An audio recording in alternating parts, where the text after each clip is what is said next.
Record.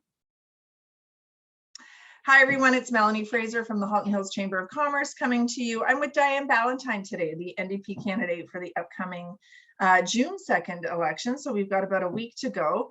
And Diane has been kind enough to sit down with us today to go over some questions that our members have submitted and questions that we've derived from the Ontario Chamber of Commerce platform with issues that they'd like to see candidates speak to. So Diane, welcome. Thank you for joining us today.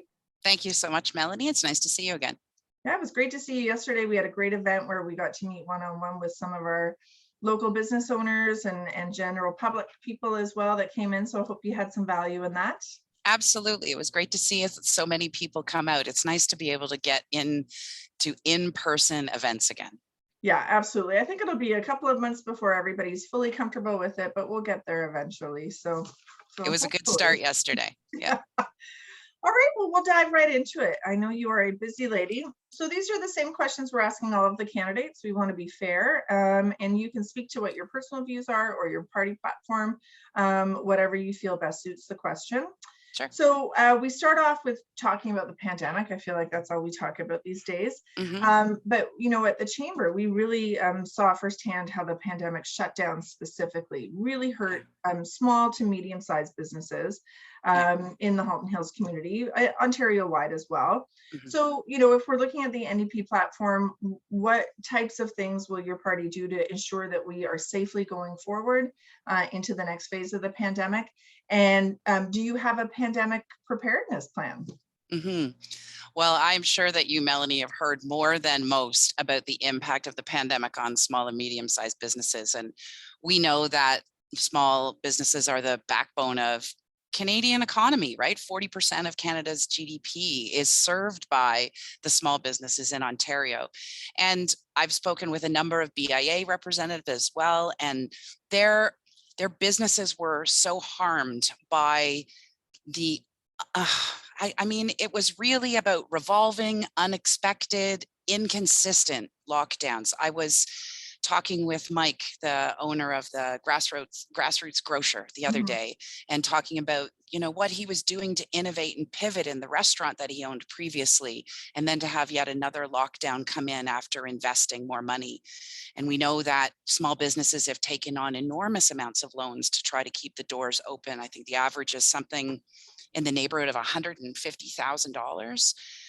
So as a county councillor, I'm really proud that I was part of making the decision to provide pandemic loans to small businesses, but we know that just loaning more money is not the solution to this particular issue. And we have a lot to learn from this global unprecedented experience. So I know that Pillar 1 from your Vote Prosperity platform is about improving business confidence and predictability. So one of the things that with the NDP will implement is a public inquiry. And that's, you know, more of a long-term, let's reflect on what happened and how do we make sure that this doesn't happen, or where were the gaps and where was the harm most done as a result of policy decisions, so we can learn from it. That's important. We'll implement a new Emergency Management and Civil Protection Act, and that's going to strengthen our ability to respond to crises in the future. And in the event of any future public health events or restrictions, the NDP will ensure that there's stable, transparent, and a predictable partner to business, because we can see how unequal the impacts, even if those policy decisions were made with the best of intentions, they were unequal in their impact on small businesses. And we will also ensure that we're providing, I've got a couple of words going on at the same time, timely and proportional support, because there were some supports, but they weren't timely. And when I've spoken to business owners, they were difficult to access and seemingly inconsistent. You know, first round wasn't too difficult. Second round was really difficult. The other part is about ensuring that our healthcare system is properly invested in, because previous to the pandemic, they were expected to run at sort of 98% capacity at all times, which meant that they really couldn't handle the surges that the pandemic brought on. And we know that if you were the first line of the Leafs or the Raptors, you're not asking them to run at 98% capacity all the time. That would lead to injuries, at burnout, and we can see that that's what's happened. But because they've been running so close to the edge, it meant that lockdowns happened so that the healthcare system would try to handle the surges from the pandemic. So that's something else that we would make sure is being implemented. Yeah, it's interesting that you talk about the inconsistency, and that was the feedback that we got from lots of businesses. Not only the inconsistency, but it was the lack of runway. So it would literally be an announcement, Yes. and without consultation to the business community. And you know, obviously we understand that government works in a much different way than, you know, an average size business. And truth be told, I'm not sure any other party could have done any different. And so the business community expects that it's a once in a lifetime, hopefully, situation. But we do hope that parties in the future and future governments learn from what did happen, so that we have a better plan going forward. So good to hear. Good to hear. So you did reference the Vote Prosperity platform from the Ontario Chamber of Commerce, and that derives a lot from the Ontario Economic Report that the OCC, the Ontario Chamber of Commerce, puts together every year. And so in the 2022 report, they found that 60% of businesses are experiencing labor shortages. And I know we all know this. You know, you go into any store, you can see people are short-staffed. You can see tons of jobs that are being advertised. So this is one of the biggest challenges that our local businesses are facing. So how would the NDP address shortages that were there before the pandemic, and what would be your plan, kind of on a longer term, to address the workforce and its evolution? Right.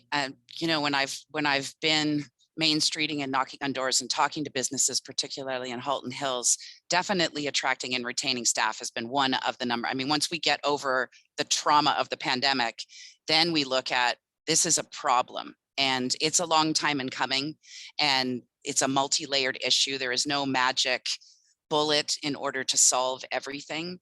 And you're right, that pillar from the Vote Prosperity document about fostering business and economic growth.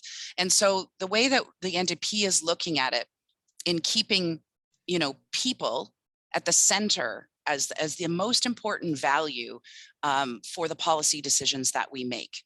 And there's a suite of policies that can help to address those sort of longstanding issues. So I know that we're going to talk about affordable housing in a little bit more detail, but definitely that's an issue. Access to rental stock, as well as affordable homes for all levels of income to enter the housing market. That's critical. You can't have employees at entry-level positions in communities with no affordable housing. Right. That's definitely an issue.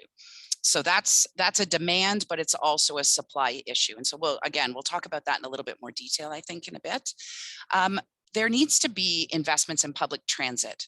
So ensuring that there's all-day two-way GO train service is also really important for the functioning of businesses. And so that's something that the NDP will be investing in. We'll also be phasing in a $20 minimum wage by 2026, and also with consultation and with support for supporting small and medium-sized businesses with a fund, so that we can help with them support that implementation and go through that transition. That's really important. We'll also be placing dental and pharma and mental health care under OHIP. That will help both the owners as well as their employees be able to access the kind of services that cost an awful lot of money. So if you're on medications, or you need to seek counseling, or you need to get your kids' teeth fixed, we know that small and medium-sized businesses often don't have those kind of extended healthcare services. So that can help as well. And we understand that the world continues to evolve and change, and we need to continue to look at how are we supporting a workforce for a new, and in some cases, unknown reality in the future. We'll be investing in thousands of new paid co-op and internship opportunities for young people, so that they can get the kind of ready to work skills that they need in order to be solid employees in the future for businesses, as well as Double Ontario's Career Ready program, so that colleges and universities can create additional work integrated learning opportunities.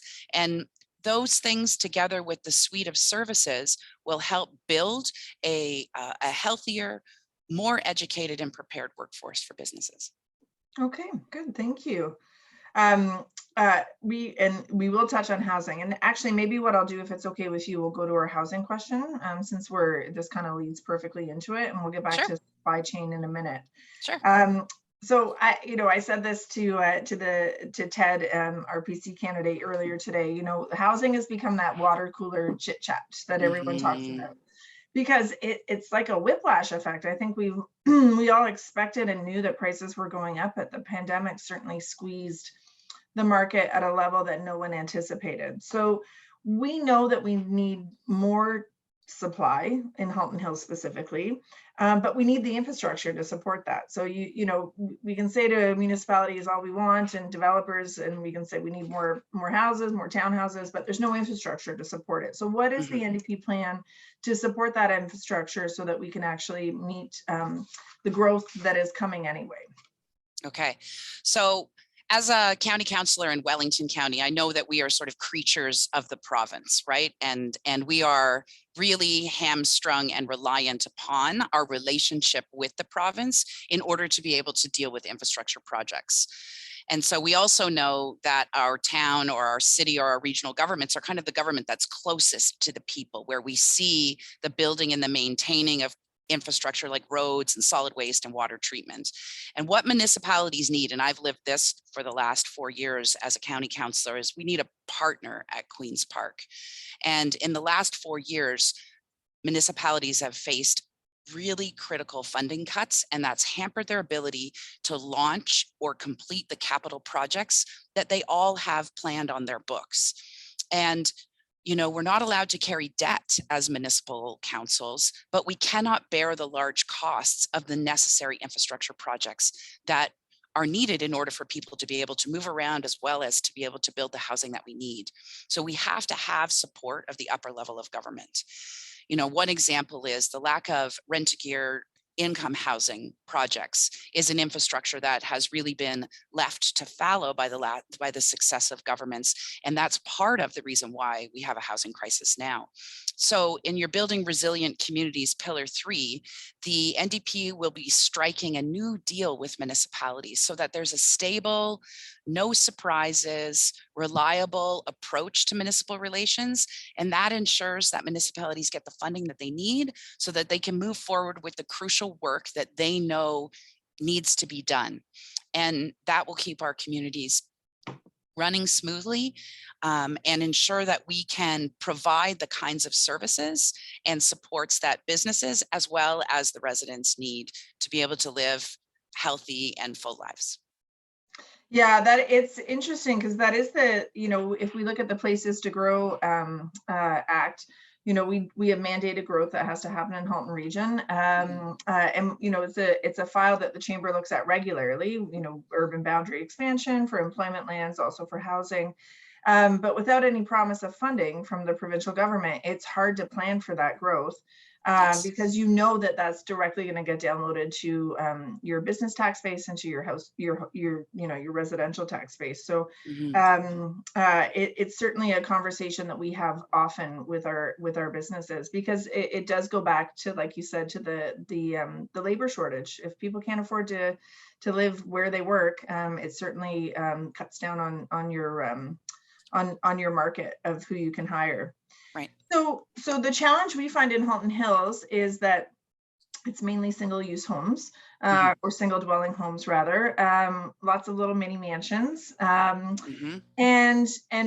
Halton Region has now come out and said back to staff, we don't want any urban expansion in Halton Hills, and voted against that and asked for a new plan. So that means we probably need different zoning. So we need the ability to put up some fourplexes and some stacked townhouses and some condos. So what would your plan in an NDP government be to work with the municipalities to change the zoning that's currently in place and make that more possible? Right. So I'm a parent of 3 20-somethings. And when we talk about housing for them, it's difficult for us to conceive, because they can't afford a mini mansion, and prices have skyrocketed, especially in the last 2 to 3 years. So the NDP's approach to housing is that it's a human right. Everybody deserves to have a place to call home. And we know that part of the housing crisis is about demand. So there's financialization and speculation that's going on, but it's also a supply issue. So we have to build new homes. So there's sort of two pieces to dealing with this issue. So first, with the demand issue, we'll have a 20% non-resident speculation tax, and we'll close the loopholes on that. And we will also be introducing an annual speculation and vacancy tax at 2% of the assessed value, and that'll be phased over 2 years. So that will hopefully cool those who can afford to buy up a number of places, but don't have any interest in being landlords. And then that housing stock, sits empty potentially, because it's going up. We know that housing is going up. So the second issue is about supply.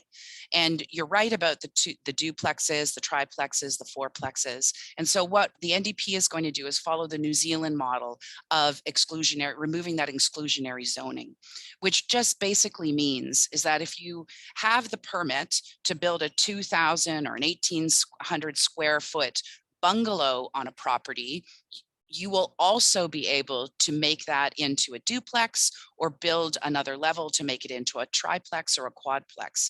So that's on the same building lot with the same footprint.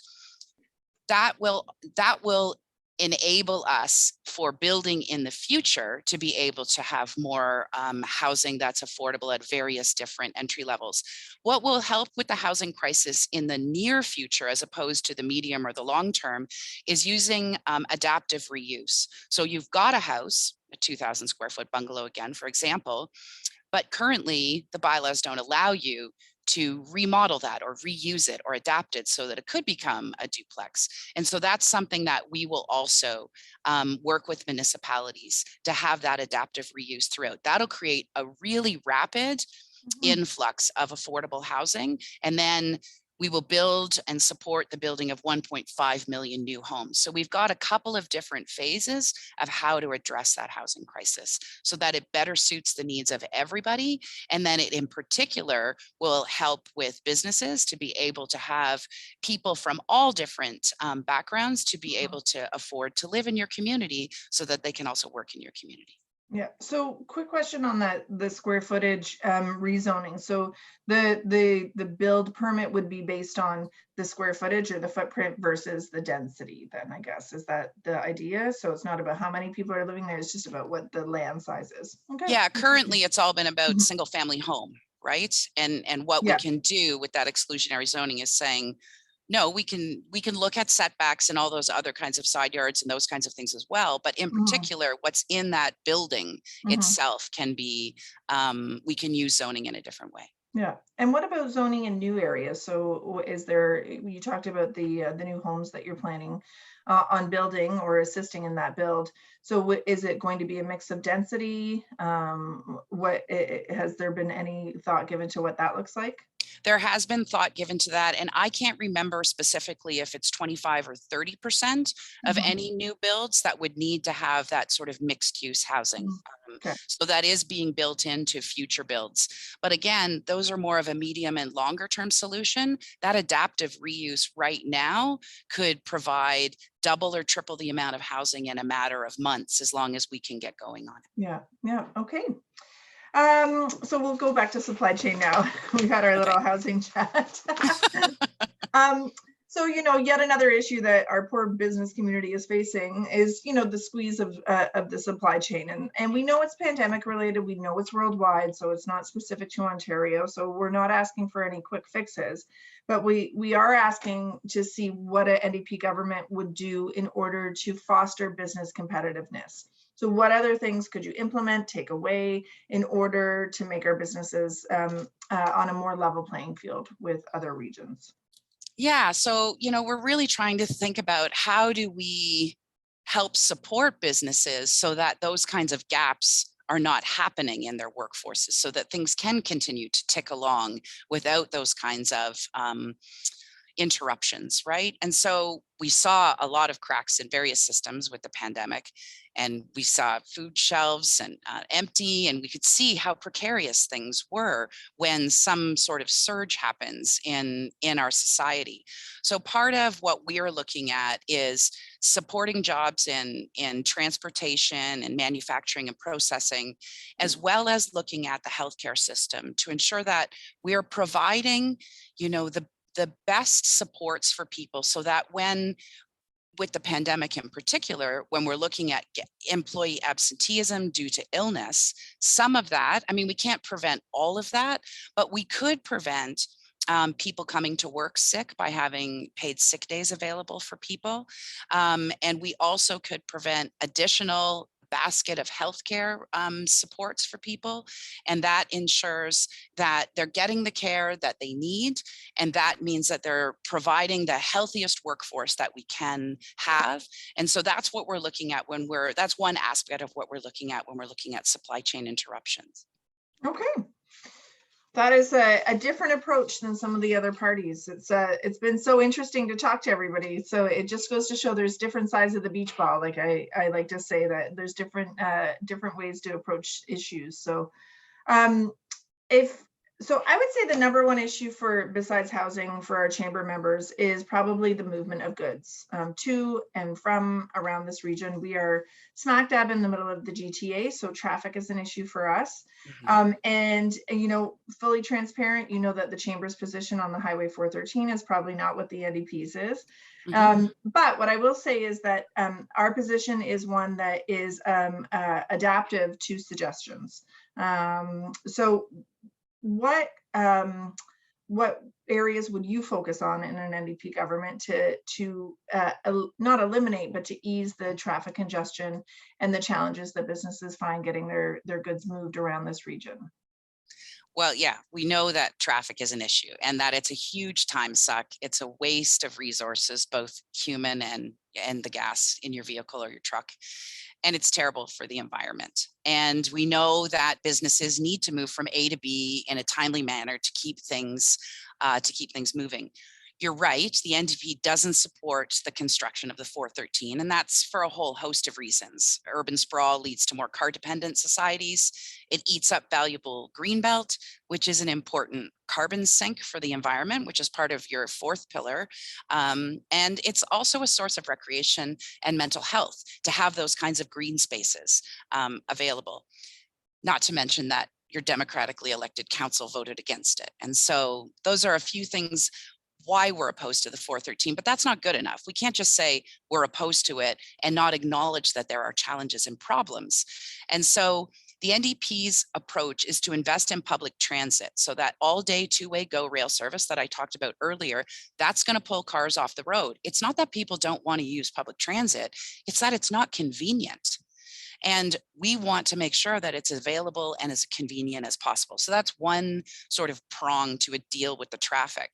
The other piece is that truckers need to have access to more, I was going to say fast flowing roads, but at least roads that are moving at a better rate than the 401, which I don't know about you, but it seems like it's been under construction for an entire generation.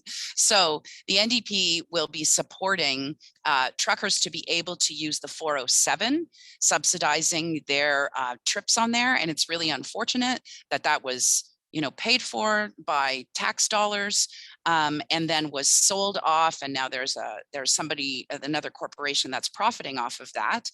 But we'll be able to alleviate that traffic congestion by using the underutilized 407, by providing that support for businesses that have those transportation needs, and also saving the green belt and providing additional, more green transportation options through public transit. So what do you do in a community like Halton Hills, where we do have the GO train service, but we are yet to enjoy any, we have some public transportation, but not that's generally accessible. So if we're bringing people in, workers from Brampton, Milton, Mississauga, for example, does the NDP have a plan to help support that with local municipalities? So they have a plan. It's not, I can't speak to specifically about Halton Hills and having something besides the Go Rail service as a municipal plan, but keeping the values focused on how do you support municipalities to try to create the infrastructure to build the most complete communities that provides for building the economy and for people to live full lives. So there's a 50% incentive of the operating costs for a public transit system that the NDP will provide. And I know as a living in a small town that kind of access to public transit is difficult for smaller communities. Even though Halton Hills is much larger than Center Wellington, where I'm from, it's still a very difficult project municipally to get off the ground. And so providing that kind of 50% municipal infrastructure building is really important for municipalities. So that's another piece in addition to the Go Rail service. Okay. So I love this question because I bet I'll get different answers from everybody. But so going into this election or into election day next week, if you depict two issues in our community. So in Halton Hills, I know our riding is so crazy because it goes up and around. Oh, I know. Gosh, I drove to Hillsburg today and I couldn't believe I still saw your signs on this. Oh, you could drive for another 45 minutes and still see those signs. Yeah, yes. It's big. It's big. It is. So if we're focusing just on Halton Hills, though, so what do you see the two issues that are facing us, the most urgently within the next year or so, and how does your platform address those? Right. So we've already spoken about housing. So yes. I've got that. That's a third one, but we've already talked about it. I think healthcare is one of the biggest issues that I'm hearing from people, and I know that Georgetown's hospital is old. You need a new hospital, but you also need investments in healthcare as a whole. So, looking at how are we retaining our healthcare providers, our frontline nurses? How are we going to be able to offer home care to seniors so that they can have the dignity of choice about whether they want to stay in their homes a little bit longer, but just need a little bit of extra support? And how do we make sure that, as is noted in Pillar 2 from your document, is about PSWs that have both sufficient wages and job security, but fast tracking the foreign credentials so that we have those kinds of supports with our aging population. So I'd kind of put that under the umbrella of healthcare as one of the major issues. And there's many pieces in there. But then the other part is that I'm hearing about both in Halton Hills and province-wide is, of course, about affordability. And I've mentioned some of the aspects of our plan that addresses that, like how do you take certain things so that you can stretch your household budget, but fast tracking that $10 a day childcare, which was noted in your document under Pillar 2, as well as looking at how do you have supports for mitigating climate change, that's mentioned in Pillar 3. So we've got supports for a world-leading housing retrofit program to lower your energy costs. We also have generous EV grants to reduce emissions, and we have a policy of net zero on new builds starting to reach by 2030. So those are a few different issues that address affordability. And then, of course, I can't mention enough the expansion of OHIP to have dental, pharma, and mental health care under OHIP so that people can get the support that they need for them and their families with their health card instead of their credit card. And those two focuses, or foci, I guess, if that's the proper term, in addition to the affordable housing, really demonstrates the values that the NDP have as putting people at the center of their decisions. And we need to understand, what do people need in order to live healthy lives? And when you've got people that have the supports and services from their government to lead healthy lives, they're going to have more functioning families, they're going to be better employees, they're going to have the time and the energy to innovate and be entrepreneurs. And so those would be the issues that I think are the most pressing for people: healthcare, affordability, and then you can tack housing onto that too. Housing, yeah, excellent. Well, it was so great to sit down with you, Diane. I actually prefer this format versus the debates, I have to say, because I think we get to get a really much clearer idea of each platform and the person that we're potentially voting for. So I want to thank Mhm. you so much for your time today. I wish you the best of luck. I know it's going to be a busy 8 days for you. And Yes. if you are elected, we very much look forward to working with you and your party. Thanks so much. I appreciate it, Melanie. Take good care. Okay, bye-bye.